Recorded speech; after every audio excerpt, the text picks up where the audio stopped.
Hello everyone, I am Gaurav and you are watching law chef. आज हम बात करेंगे वक्फ अमेंडमेंट एक्ट 2025 के बारे में, जिसके खिलाफ सुप्रीम कोर्ट में हियरिंग चल रही है। 17 अप्रैल 2025 को सुप्रीम कोर्ट ने इस केस में कुछ इंपॉर्टेंट बातें कही और सेंट्रल गवर्नमेंट से कुछ सवाल पूछे।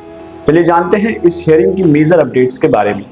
17 अप्रैल 2025 को सुप्रीम कोर्ट में chief justice Sanjeev Khanna, justice Sanjeev Kumar, justice के वी विश्वनाथन की बेंच ने इस एक्ट के खिलाफ 73 पिटीशंस पर हियरिंग की। ये petitions AIMIM MP Asaduddin Owaisi, Congress MP Mohammad Javed, TMC MP Mahua Moitra और कई ऑर्गेनाइजेशन जैसे जमीयत उलमा ए हिंद ने फाइल की हैं। इनका कहना है कि ये एक्ट मुस्लिम समुदाय के रिलीजियस राइट्स और प्रॉपर्टी राइट्स के खिलाफ है। सुप्रीम कोर्ट ने हियरिंग के दौरान सेंट्रल गवर्नमेंट से कुछ महत्वपूर्ण सवाल भी पूछे हैं। चलिए जानते हैं क्या सवाल पूछे हैं। चीफ जस्टिस संजीव खन्ना ने कहा, अगर वक्फ बोर्ड में नॉन मुस्लिम शामिल हो सकते हैं तो क्या हिंदू रिलीजियस ट्रस्ट में मुसलमानों को शामिल किया जाएगा?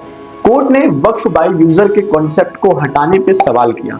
CGI ने कहा कि कई साल पुरानी मस्जिदों जैसे जामा मस्जिद के पास 300-400 साल पुराना डीड नहीं होता। अगर ये प्रॉपर्टीज अब डीनोटिफाई हो गई तो इसके बड़े कंसिक्वेंसेस होंगे।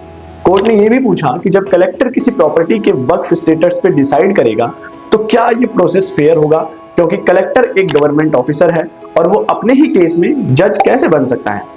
साथ ही सुप्रीम कोर्ट ने इस हियरिंग में कुछ इंटरिम ऑर्डर्स भी दिए।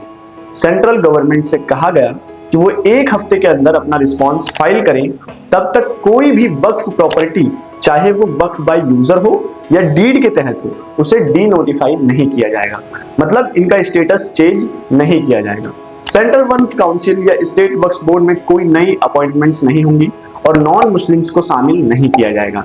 जो प्रॉपर्टीज 1995 एक्ट के तहत रजिस्टर्ड हैं उन्हें भी प्रोटेक्ट किया जाएगा। अब इस केस की अगली हियरिंग 5 मई 2025 को होगी और तब तक सेंट्रल गवर्नमेंट को अपना रिप्लाई फाइल करना है। ये केस न सिर्फ वक्फ प्रॉपर्टीज के बारे में है, बल्कि रिलीजियस राइट्स, प्रॉपर्टी राइट्स और गवर्नेंस के सवालों को भी छूता है।